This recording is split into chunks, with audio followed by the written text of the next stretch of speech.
Hi there, it's Jim, otherwise known as PenSloth, and I decided to do another paper review because that was a lot of fun when I did the last one. So today we're going to look at new Chiffon Cream. It's another fountain pen friendly paper from Yamamoto. It's 52 grams per square meter, which puts it right in the same range as a lot of Tomoe River. So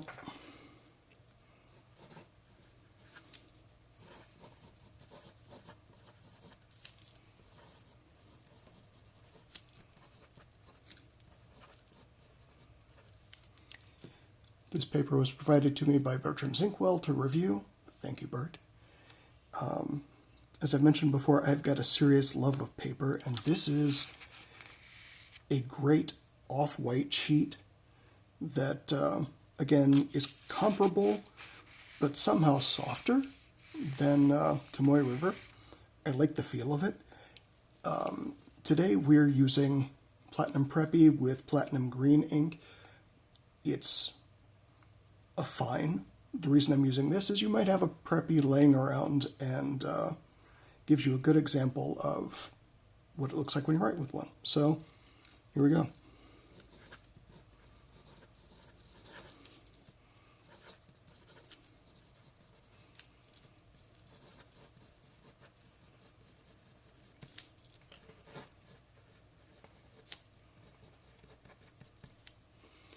Holding this paper down with my fingers as opposed to a diamond sharpening block for a change. So if things get weird, I apologize. This is not true Preppy green because the last thing I had in it was Preppy black, and Preppies are a little bit difficult to clean out, and I wanted to get this done rather than just stick a piece of tissue on this until it finally let go. But the nice thing is actually you're getting shading, and it does this really lovely thing between the off green and darker gray green, so quite nice, really. You do get some feedback and a little noise. Nothing wrong with that, just letting you know that you get it. I like to use pens in order that are going to annoy the paper because, you know, chances are you're using, well, any pen you prefer. That could be a ultra extra fine, all the way up to double broad. And I'd like to show you how they perform in pretty much any case. So this is my absolute favorite medium King of Pen, slightly larger size, 21 karat, classic pens LB5. It's got Sailor Shigure in it, and the reason I use Shigure is it'll come up black on some papers, or it will come up this marvelous dark purple that it's, you know, supposed to be. So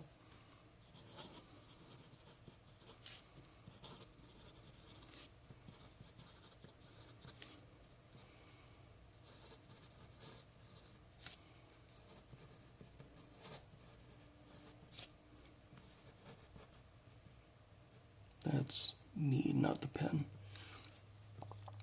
Actually, I'm getting this coming through as purple. I don't know if you can see that on the video or not. So that's really great. Because it's a 21 karat nib, you can see that you get a little bit of line variation that you might not always. I also tend to write at a low angle, but if you do a higher angle, you'll get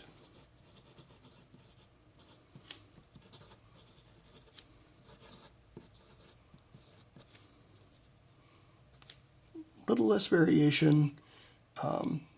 As I was saying, this is a Japanese medium, but it actually pushes towards Japanese broad. Nothing wrong with that, just something to keep in mind. I use this SD with one of my nibs that I made. It's a what I call a Akasaki nib.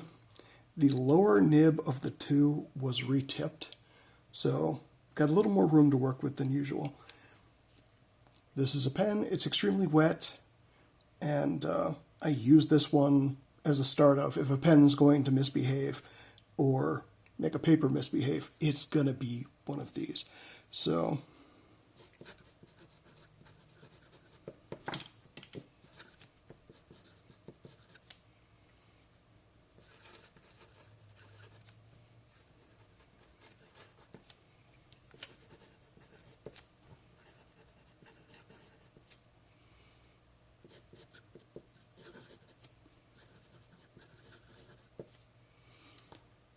So what we've got here, I believe, is Sailor Yamadori.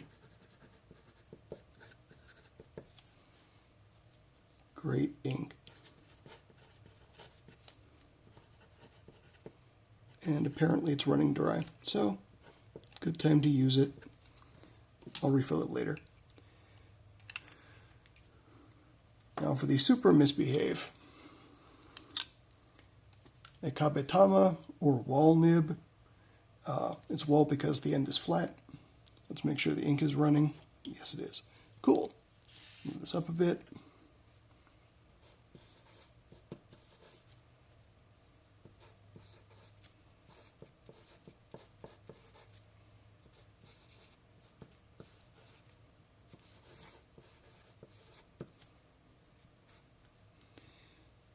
This is a combo platter of a couple of inks, one of which is Monteverde's Smoke Noir. The other one? I don't know. I just needed a lot of ink to fill this up. This is a 9mm line. I'm writing too small, but hey, these things happen, right? Next, parallel 3.8. Much like in the last video I did, it's loaded with Organic Studios nitrogen, which, look, you want to see if a paper is going to sheen, right? So,